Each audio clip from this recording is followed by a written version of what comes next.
be for more on Cloud9's win. Thank you very much, Riv. So guys, want to welcome Sneaky and High to the desk. Guys, that was an incredibly impressive game, like 50 minutes long, fights back and forth. So LMQ starts out with a really heavy lead. They take every dragon like on respawn. How do you kind of collect yourselves and figure out, well, we're going to fight 20 minutes into the game or something? Well, first off, they had a lot of dragon control because one, they have Nunu, and we were 2v1ing on top side. So normally when you're 2v1 on purple side, the blue team can take the first dragon for free. Yep. So they get the first dragon, and they have a lot of pressure mid just because I can't do anything to LeBlanc. He's like double my CS. He just beats me in fights. So he has pressure mid. They have pressure bottom. They just take free dragons, and there's not really anything we can do about that. I need to be at level 11 before we fight, or they need to do a terrible fight. So we knew we were behind. It really sucked. We were trying to figure out what to do, and we just did our best to stall. We had Sneaky get a lot of farm, and they had no MR, so he could poke him a lot with his missiles. So we just had to stall the game slowly, just so he can come back in the end. So what was the reasoning behind you guys picking Kha'Zix into LeBlanc and knowing that you guys are going to go for this lane swap that's going to isolate you? We've had better ideas, I would say. I didn't have that much fun in lane, personally. You can ask Wage how much fun he had just bullying me the entire time. I wasn't enjoying myself, but once teamfights started happening, I started having more fun. But that was an interesting matchup. Yeah. So speaking of matchups as well as making interesting choices, almost had the segue there. Sneaky, you picked Corki with Twitch on the table the entire time. A lot of us were surprised by that. What's the reasoning? We had way too much physical damage for a Twitch pick to be good there. They could just build all armor. Like, LeBlanc was going Hourglass anyways, so if I was Twitch, it would be insane 80 damage. So Corki was the right choice there. And was that sort of, did you know you're going for like Kha'Zix early on? Like, is that what you kind of saved your AD pick? Because like you could have like second picked Twitch, for example, right? I'm not really fully in control of that. So it's more on Lemon because he does most of the pick bans. I may have first picked Twitch and changed around the whole team comp because I like Twitch so much, but I'm not in full control of it. All right. Now, we talked about the rough early game that you guys expected after the drafting phase here, but we have a replay of a dragon fight where I believe you guys start to retake control of this game. So let's get that up on the screen. All right, so this is a dragon fight where you guys are actually starting it out this time. Right. I think Balls said he wanted to go flank around, so I think right now he's in their jungle, I believe. Yeah, right. So he's like flanking their backline, and at the same time that's happening, their front line dives in. We basically kill Zyra every fight at the beginning just because she's so squishy. I'm telling Balls not to dive, to not kill himself right now, because we can't get there to back him up. So we're just focusing the front line, and when we can start backing up, then we go in. And I don't remember who we all kill here, if anyone. We killed Vasily. Oh yeah. Vasily tried to kill me, I think, and then died for it. And we got the other kills for that. So we got a free dragon and like 3 kills, and that's when our momentum in the game started coming back. Now, prepping that dragon fight, did you know that Xiao was going to return to base and you were going for that window, or is that just fortunate? You guys didn't see him for a while. We kind of knew he was going to base because I had poked him to half-life from rockets, so we kind of just assumed, and we went for the dragon just because of that. Well, speaking of your play as well, like, I think more this game than any other one, I saw you diving in, like in the middle of fights, like past Renekton to chase kills down. What makes you think, like, I'm going to dive past the front line and get this kill and get away with it? It's mainly because they're super low, and I can actually finish them off, and Renekton's so tanky that it's not really worth my time to just try and knock him down rather than finishing up a kill in the back lane.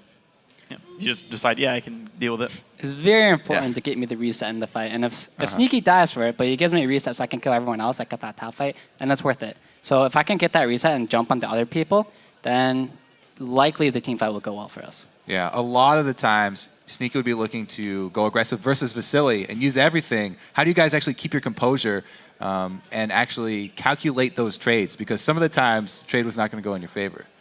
Most of the times, I think in Corki versus Lucian, I think Corki comes out on top, just throwing all your abilities at each other, just because he has to get like a max range ulti to be able to actually beat you. So almost every time I went in, I knew I would come out on top. There's actually, so we have another replay actually. Talk about fights a whole lot.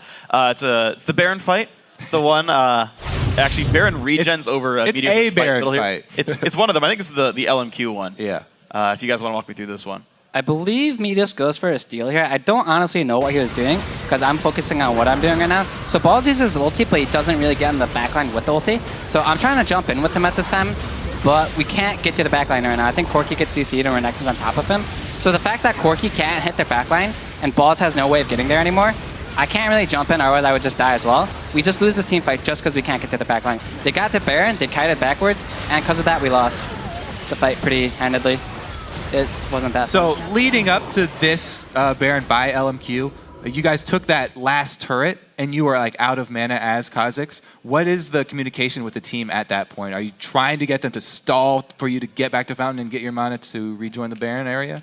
A big reason why we lost that fight as well, I think we were too greedy. So we got the mid inner turret, right? Yeah. We went to take the top inner turret too, but that took too much of our time and we lost Baron control with that. I think 3 of us had 2,000, 3,000 gold in our pockets. So not only did we not use our money that we had, that they punished us for that. We stood around too long, took the turret, and they knew we had a heal, so they're like, hey, let's just do Baron. They can't all be here. And then they forced a good fight off of our greed, so.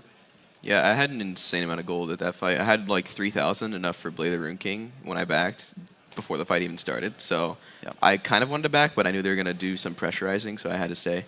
I actually have a question for you on the Rune King build, because I've seen a lot of AD carries recently go like Bloodthirster, Triforce, Last Whisper, and then add a Rune King on top instead of Infinity Edge. Like, what's up with that build? It's weird to me. I think Infinity Edge after Thanks. Trinity Force is really bad just because you have no crit on Trinity Force. It's the same as its Zeal. So going Blade the Rune King increases your DPS and your survivability like 2 times more than Infinity Edge. Okay.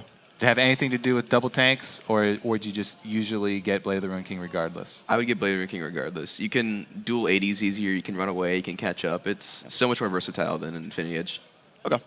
Interesting to talk about that one. Yeah. We have one more replay, I believe. Yeah, sorry, I didn't even hear that. Yeah, we have one more replay. I was like, hopefully Kobe heard what that was. So we have one more replay. This is the miraculous comeback in the top lane after they've taken like 2 inhibs down. If we want to pull that replay up as well. So this is basically like the fight that gets you guys back in the game. Okay, so we traded a dragon for an inhibitor, which I wouldn't really recommend. But at this point in time, we really want to fight. So Balls just basically goes in.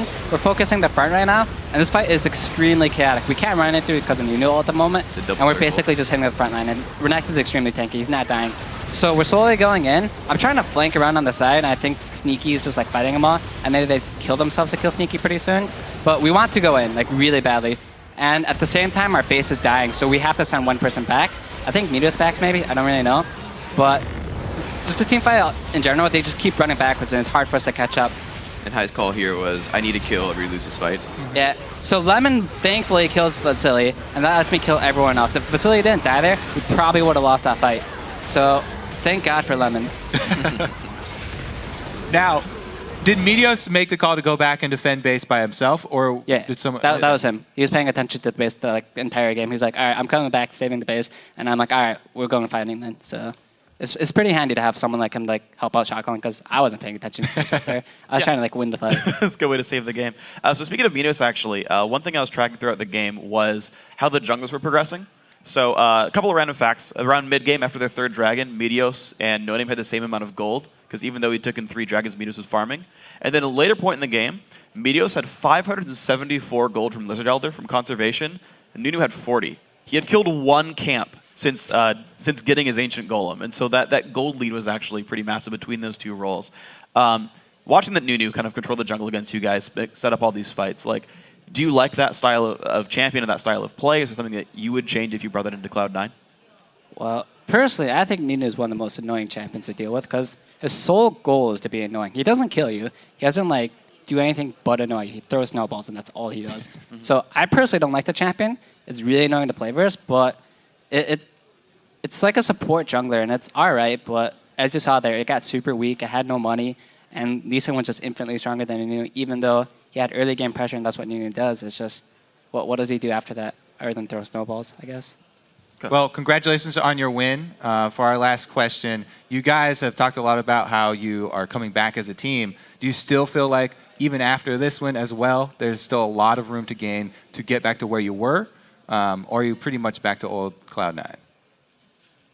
Sneaky, you first. I think we're doing a lot better now. Last week we were playing pretty terribly, and we've improved a lot over the week. I think our scrims went really well, and we showed it here today.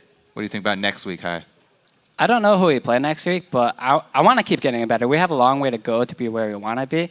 And every one of our players have been putting a lot more effort into it. We've been playing more, we've been thinking about the game more, and we're just trying to get better just because we don't want to be at the bottom. So, well, I know who you're PG and playing next CLG. week. Dignitas. Oh, wait. Am I week off? I believe are one of them. Dignitas is a very confident team right now.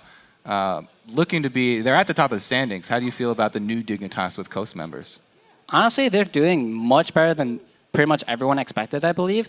They have a lot better vision control now. Their map control is awesome, and their rotations have just gotten better. They're basically probably the best team right now. I don't know. Okay. But they're much better than they were before, and I don't know who's doing it. Maybe it's Skyr, the coach. All right, well, that was a trick question. You're not even playing them next week. All right. It is CLG. Ha! I got lied to.